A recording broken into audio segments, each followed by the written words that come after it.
Welcome to JustWannaQuilt, a research podcast coming out of Tulane University Law School, where we explore all kinds of things, stories about quilting, tools, field trips, maybe some famous quilters stop by, and, of course, a little bit of copyright thrown in just for fun.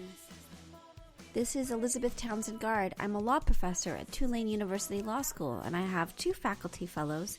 One at the Business School for Entrepreneurship, the LePage Faculty Fellow at the A.B. Freeman School of Business, and one for Narrativity in Fiber and Gender at the Newcomb Institute, which is the Greenbaum Fellowship.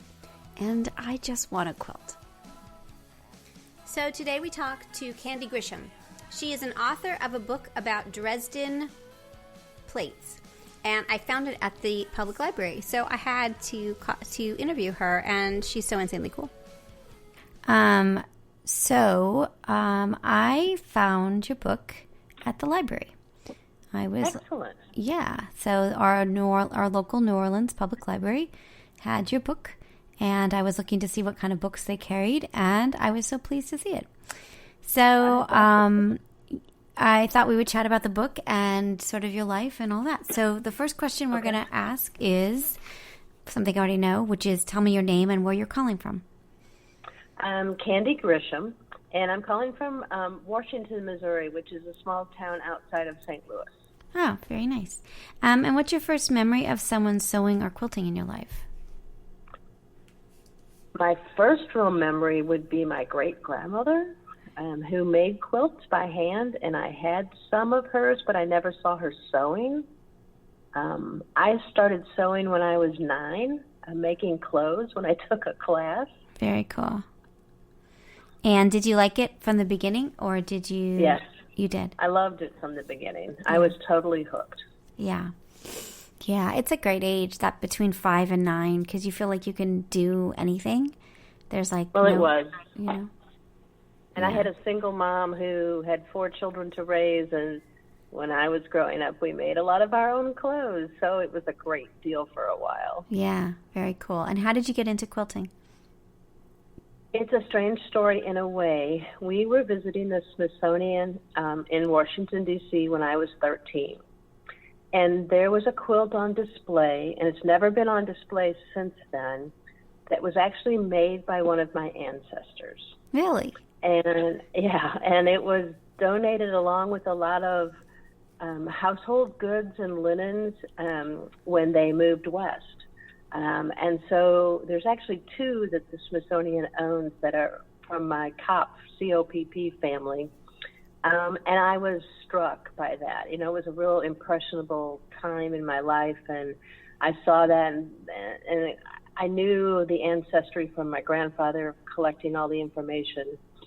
And I was hooked, and I actually was sewing at the time, didn't start quilting then until like 17 or 18, and kind of taught myself. Very interesting. And so it was. And yeah, go ahead. Go ahead. Sorry. No, go ahead. I was going to say I got to go back and see the quilts behind the scenes a couple years ago in their storage where they keep them protected and archived, and it was a fascinating experience to kind of get up close and see it and touch it and hold it and get pictures and things like that. So it was pretty meaningful. I always attributed that to my starting to quilt. And what kind of quilt was it? What did it look like? It was a very simple, mostly squares, a few little Ohio stars worked in, lots and lots of fabric. So they thought that probably the person who made it had access to a merchant who sold fabric, and these were scraps or samples from there. Interesting. It's bed size, and it's got the cutout down at the corners, like for the poster beds. And so a couple years ago, when they reproduced the Smithsonian quilt fabrics, they actually made a line of fabrics based on those fabrics. Oh, that's so cool. That's so great. All right, so tell me a little bit about your quilting life now. How would you describe yourself? I think you do lots of different things. I do. Help us understand what it means to be a quilt professional in 2019. I several years ago retired from nursing and decided at the time that I would start doing long arm quilting for other people. And so I did that for several years until I realized I wasn't doing any of my own quilting. Yeah. I've always been somebody who loved to try new things and experiment both with quilting and with art quilts. I feel like I bounce back and forth between both worlds. These days, a little bit more in the regular professional quilting world because of the book. Mm-hmm. I rarely stay with one thing, so it's been kind of interesting to work with the Dresdens because I feel like I'm working on a series that I've started at one point and just continued to work forward using the same basis, I would say, and being able to explore and do that. It's an interesting world right now because I think so much depends on social media at times. Yeah, hugely. And how much you want to do that or how savvy you are at it. And I think it's hard to find a balance between your creativity and your making versus your online time. Right. Like the promotion of your creativity is so important that it kind of eats into the creative space. Exactly. Yeah. Exactly. So I'm still working on trying to find that balance. Yeah, I get it. It's really crazy. So funny because Cheryl Sloboda has her 30-day blog thing we have to do. And oh my gosh. So I was talking to her about it and I was like, okay, but that's a lot of time. And she's like, well, just do them, you can do them all ahead of time too. I was like, oh no. I lasted 3 days last year. The third day I was like, explained why I hated blogging. But I think I might try it. But it is that kind of pull on us to do so much. Instagram, Facebook, blogging, right? It is. It is. YouTube videos. It's just like it never ends. It really never ends. It doesn't. And I find that, I had to say, hey, in my point in life, how much do I want to put into it? Because really my goal is to share the joy, and I love to teach. Yeah. And so I'm happy if it gets me to that teaching point. Yeah.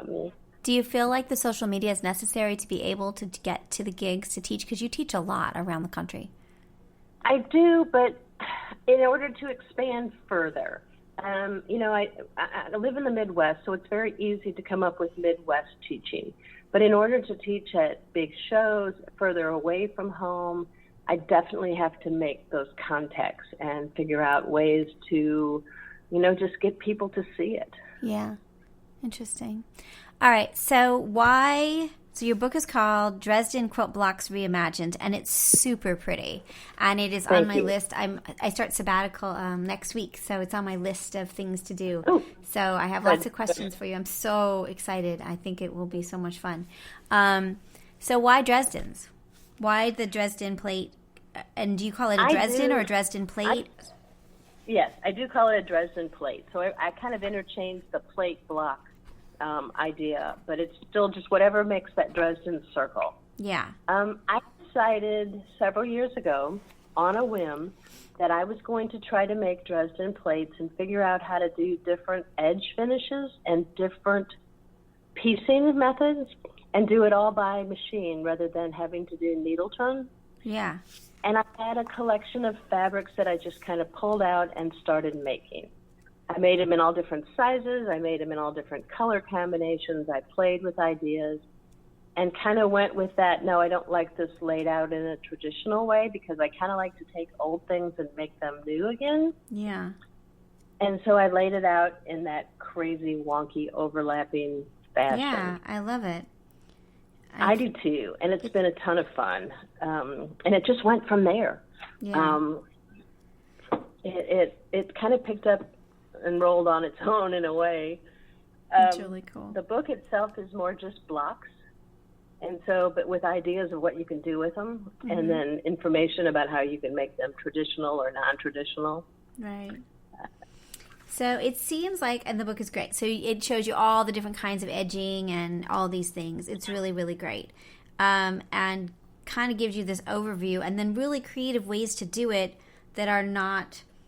Like how are Dresden blocks usually just laid out with sashing and sort of basic? Yes. Is that what you found? The basic Dresden was, I think the basic one is the curved edge.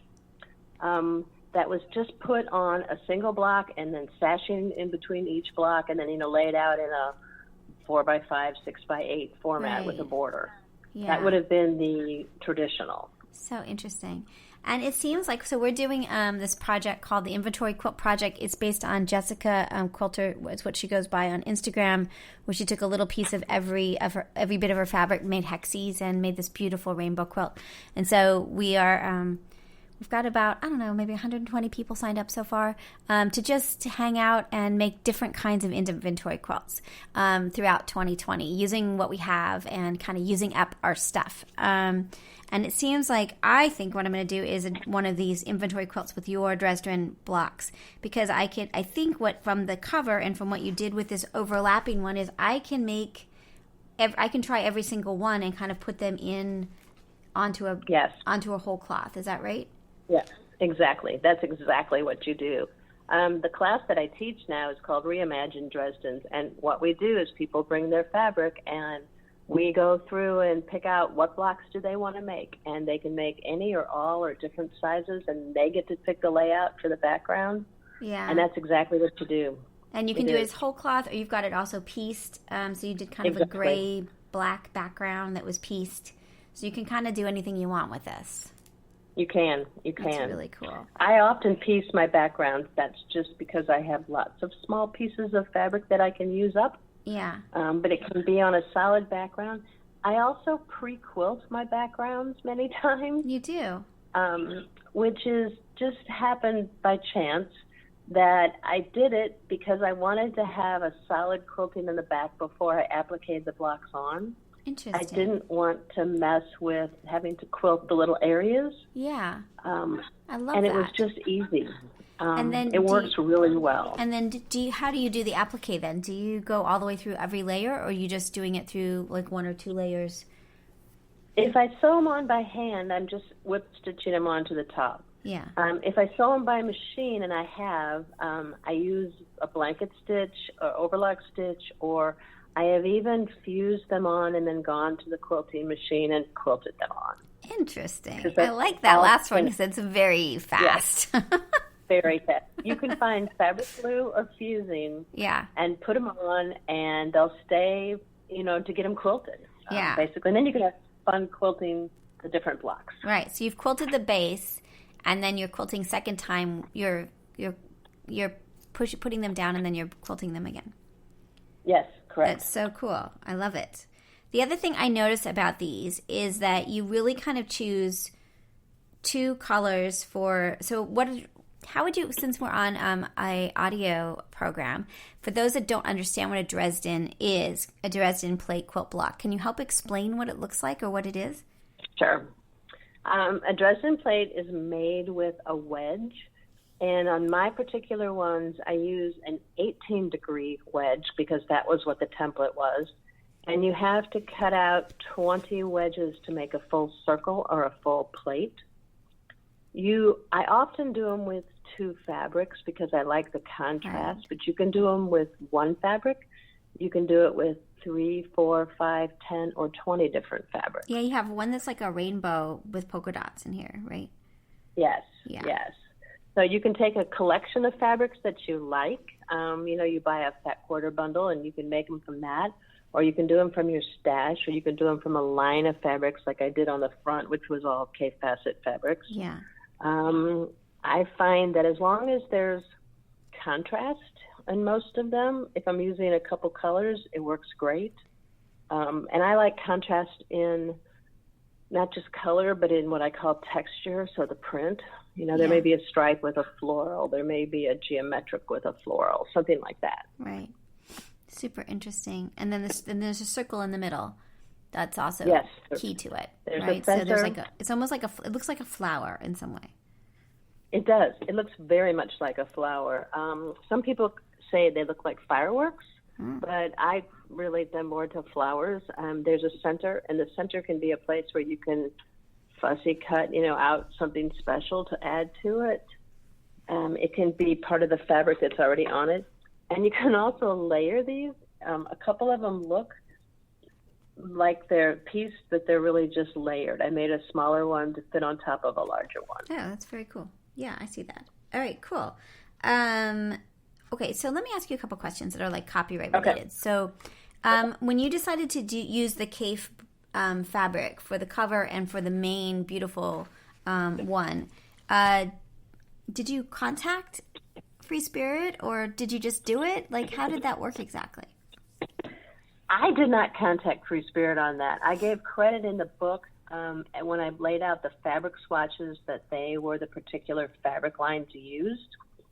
It's an interesting question because I had to get a lot of photo permission for any photos that were not mine or theirs to use that. But the issue never came up for using this particular fabric line as a part of that. And it didn't. And they weren't concerned about it being on the cover either. Is that right? I wasn't. Interesting. And C&T Publishing wasn't either. I would imagine. No, or they you would have weren't. heard from them, No. right? Right. Yes, I would have. That's really interesting. And so so I get this question a lot, and I'm curious about your answer. So as you're using fabric, do you pay much attention to where it's coming from? Do you worry about that, or do you just do what you want to do for your books and not worry about it? I do what I want to do. I try to give credit if I know what line it was from. Yeah. I don't always use the same line. My stash tends to be mixes of color more than particular lines of fabric, but I definitely give credit if I know. Yeah. And do you try to keep track of it? Yes, I do. I've started to sew the selvage pieces to tell me what fabric it was into the back of the quilt. Interesting. We just created a note. We just created a notebook. I should send you a copy of it to see what you think, because it's supposed to be sort of you can keep track of everything, so you know the status of where everything came from in the quilt, and it gives you copyright information and all that too. So. Oh, that would be wonderful. Yeah. Yes, I did go through. I have 2 patterns, and I did go through copywriting both of those patterns. You did. Awesome. I did patterns before I did the book. Yeah. And the pattern includes this quilt, but a larger version of this quilt. Very cool. And so those are I did do copyright on those for my patterns, not for the patterns. fabric. And did you registered them with the copyright office? You put copyright notice on them? You did? I did. I'm so proud of you. I know. I did. I'm like a copyright mom. I'm like always proud of my. That's wonderful. It's something we all need to learn more about. Yeah. And to carry on with that, it's, for instance, Moda just sent me a package of fabric that will be coming out in December. That is a friend of mine's design. And so, like something like that, when they send me the fabric and I make something from it, and definitely all the credit and all of the details of that fabric will go with anything that I put out about it. Yeah, that makes sense, right? Because that's why they sent it to you, right? And exactly. It helps your friend. And the whole point is attribution isn't required by copyright law, weirdly, but it's required for our world. Our world wants people to get credit for the work that they've done. For what they did, yeah. Yeah. Yeah. And it's marketing and it's support and it's all those things. So super interesting. All right, I have more questions for you. Hold on, my computer just turned off. Of course it did. All right, so tell me a little bit about the process of creating the book. And take me from the beginning when you had an idea from the book to sort of how it became this thing. Okay. I had done multiple quilts. I'd say 13, 14 different quilts of different sizes that related to Dresden's. And I'd been teaching it for 5 years or so. I was in a friend's shop, and she said, you've got enough for a book. And Market was in St. Louis that year.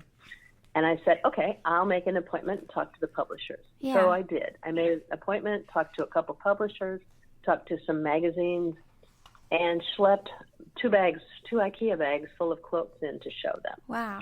Originally thinking we were going to do a pattern book. And after talking to them and kind of clicking with C&T, they came back and said, after I put the proposal in, which a written photograph proposal, they came back and said, why don't we do a block book, and show people how to do the actual blocks and what you've done with them, but without having to do quilt patterns. Right. And so I started over on the samples. Oh, my gosh. How many Dresden blocks did you make? Because this book is full of them. I think I made 50. It's a lot. And I wanted them to coordinate enough in general, so that they were all kind of looking pretty together. Yeah. So I just spent the summer making them. The so book process, I knew what I wanted in the book. I've never written a book. Yeah. And like I said, my background is medicine. And so it was a process that I had to learn what the publishing world wanted. Yeah. And it was interesting. I had some wonderful editors that helped tremendously, but it was a lot of work. Yeah. Right. And so would you send them so each one you have different things like construction, 20-point plate, construction, serendipity plate. It starts with usually like a little overview, a few pictures, and then we step-by-step instructions. And so were you sending them files of each of these, or sort of how did you organize it so that they knew what to do in terms of the layout? I wrote up the whole transcript, and then I drew pencil drawings of all the drawings I wanted in the book. Wow. And did all the descriptions of how, the how-tos. Yeah. And basically, just would tell them, insert this picture here, insert this drawing here. So they did the drawings. And so, you have multiple deadlines. And so we just kind of went that way. That's crazy. With it. And then kept fine-tuning. And then they did all the photography. So I just sent them everything. Yeah. Yep. That's really so great. That's kind of how that worked with the book. It was a great process. I honestly can say I got everything I wanted in the book. That's so cool. It is. And I got the cover I wanted. I got the font I wanted. It really worked well. That's so but I had a great. pretty clear picture. And how long did it take to make? Almost 2 years from start to finish. Wow. From the time we talk about the time I first went in and talked to them at market, and then I think that October I got the contract, and I spent the whole next year doing the actual book and photograph and samples, and sending everything back and forth. All of it was done online except for what I sent to them to photograph, and then I got the final edit fall of last year. That's amazing. And then the book came out in July. Amazing. And so now when you teach the class, do you require each student to purchase the book? I don't. You don't? I bring it along with me. Most of them do. I used to require that they buy the pattern when I was just teaching the edges. Uh-huh. And so what I've found is that they all buy the book anyway, because they want more than what we do in class. Got it. And that's an issue I haven't quite resolved yet. They have to buy the ruler. And so, I'm not sure yet how I'm going to do it with my new Reimagine class, to be honest with you. Yeah, interesting. Very interesting. Right, because the ruler is key to the making these. So it is. You have to have it. You have to have it. It's not something you could do with a template. Interesting. With a paper template. Right. So very interesting. And then how was your the contract? Was it I'm working on publishing contracts right now as one of the topics I'm writing for this book called JustWannaQuilt, which is, dealing with all the kinds of issues that you're talking about. And did you feel like there were things to negotiate? Was it easy? Did you have an attorney review it? Sort of what was your experience with the publishing contract? It's a very standard contract from their point of view. As far as the percentage you get, the timelines, you could negotiate the timelines. I don't think there was any negotiating. I didn't try to negotiate the funds that you got. That seemed to be pretty standard from what I heard. Yeah. I did not have an attorney looked over it, but I had a friend who knows contracts look over it. Yeah. It was just, at that point, it was like, okay, fine, whatever. Right. Yeah. I didn't know enough about the world of publishing to even ask questions. I totally get that. I mean, who does? And you're just And excited you that your don't. book is getting published and you're Exactly. going through it through the first time. Now, do you think Exactly. you'd publish again with them after this I experience? would. Yeah. I would with them if I had, and if I wanted to go further with it. Yeah. I would. Interesting. And how is the book I know- changed? Sorry, go ahead. Go ahead.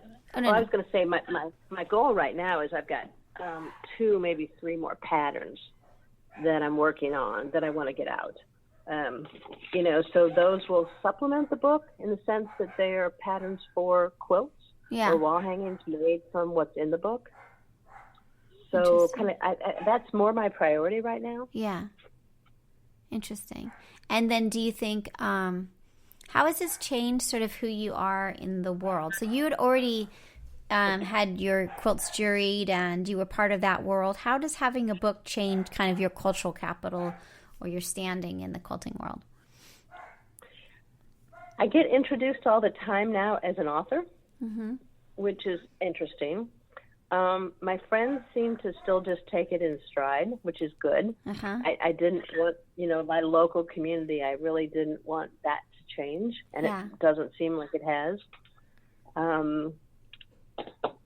It's a different presentation at markets. Yeah.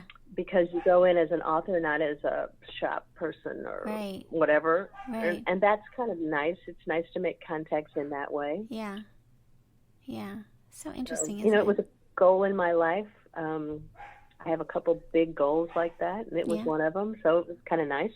Yeah, it's very cool. It's a beautiful book. I mean, it really is. Thank you. Super pretty.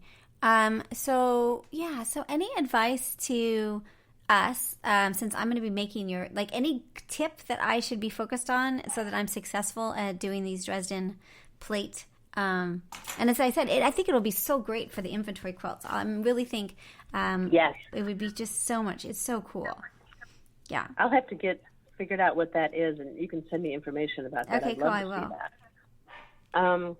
The biggest tips I have with doing it is it's a regular quarter inch when you sew. You don't need to sew with a scant quarter inch. You do need to cut accurately. You need to sew accurately. Pressing is important. I press all the seams open. Yeah. And other than that, there's tips and tricks in the back of the book that tell you what to do if something goes wrong. Yes, that's always good. Because everybody, including me, at some point sews one that looks like a volcano. Very there's good. ways to get around that. Very good. Well, I'm super, super excited about this. As I said, I've got a week left and I can start sewing, which I'm so, so excited about. This is just... Awesome. What? Go ahead. Go ahead. No, I said that's awesome. I can't wait to see. Yeah, totally. Well, this is so insanely awesome. Let me ask you one more question about your teaching. Okay. Teaching contracts. Do you supply the teaching contract and are they standard? And what kind of key things do you think are important? We're also working on teaching contracts, and we've been working on helping to understand what key elements need to be in the teaching contract. That's fabulous, because from what I've found from teaching for 20 plus years is that I usually ask the groups if they have a contract. Yeah. If they don't, I provide one. If they have a specific one to use, I try to use theirs. Yeah. My biggest thing has always been I list very specifically what the workshops are, what the times are, what the price is going to be, programs as well. And then I always include an out date for both of us, like if they have to cancel or I have to cancel. And the extras, the meals, the travel, the hotel, the specifics about where I'm going to stay and where I'm not going to stay. Yeah. And then including supply lists, and if they want to sample ahead of time, and who's going to pay for that. Interesting. Very interesting. So interesting. And so that's what we've been doing. I would love to send you what we've been working on. Again, it isn't a contract per se, but it's the top. So the way I've been looking at it is what key elements need to be in that contract so that you can sort of check and see. And we've done that for a bunch of different basic things that happen to any creator or artist, and teaching is definitely part of that, It is, and it makes a huge, it helps, because sometimes, you're booked out. Sometimes, I'm over 2 years away now on some, and I don't remember when I get to them what we talked about, so I have to have that contract that tells me very specifically where I'm going, who I'm contacting, because that may change. That's always been extremely helpful. So interesting. Well, cool. I'll send you a bunch of stuff. But one of the things I'll do is I'll send you that. We're on the verge of finishing the Just Wanna Create book, so I'd be really curious to see what you think. particularly since you do so many of the things that we are saying in it. It's a kind of a strange book because I'm trying to really put as much in it as I know, but that a creator would really need. So it isn't, we did one that was called A Little Bit of Copyright for Quilters. It's like 30 pages. This is like 200 pages. But if you really are using fair use, or you're really using something and you really need to know the law on that particular thing, it'll give you the resource. So that was kind of the idea, is a deep dive, not peripheral, not cursory. So Good. I don't know, we'll see. Include something in there if you haven't already. I didn't know where to look for the copyright, for the pattern. And that took a minute or two. But the other thing I've found is that if you do your own publishing of patterns and you distribute them yourself, it's nice to be able to get the UPC code and how you do that. Right, we could do and that. Right. So it's all that stuff that you have no clue. Right. Yes. Well, that's a good idea. I thought about the ISBN, but I hadn't thought about the UPC code. So that's really great. Yeah, fantastic. Well, I really appreciate your time today, and I would love to have you come back once I do the book and see what you tell me. I can tell you about my experiences, which usually are, it's fun to talk to you about all of that. So this is awesome. Wonderful. Do you? I would love to. Do you need to review this before we post? No, I'm fine. Awesome. I trust you. Fabulous. We will. Let me know when you post it. Yeah, it'll take a few weeks because we're, because it just does. But we'll send you an email and give you the link and everything and share it if you'd like. Thank you. Awesome. Thank you for your time and your thoughtfulness. If you know anybody in New Orleans, I can come teach there. Totally. I know, right? That would be wonderful. Yes. I've been looking to go to New Orleans. I haven't been there in a while. I know. We keep thinking about doing an event here because we have access to space in amazing way that we don't have to pay for. Sure. And we also have access to dorms in the summer. So we could do something where people could come in and hang out in the dorms, which is kind of different than other events, Yes. Yeah. That would be wonderful. Yeah. I've taught this as a 3 and 4 day class, and it's fun. Really? So yes. Very cool. We should think about that. They can get a lot done. Yeah, I think that we should think about that. That would be really fun. Awesome. All right, cool. Well, thank you again. You're so cool. It was so fun. I can't wait to make your stuff. Okay, I am Dresden bound. When you do. Awesome. Okay. Fabulous. Take care. Bye. So you've been listening to Just Wanna Quilt, a research podcast coming out of Tulane University Law School. And I'm Elizabeth Townsend Gard. If you like this podcast, keep listening. Also, we have a Facebook group. Come join us. We talk about a lot of things. We also have an Instagram account. And of course, most importantly, I really hope you get a chance to quilt today.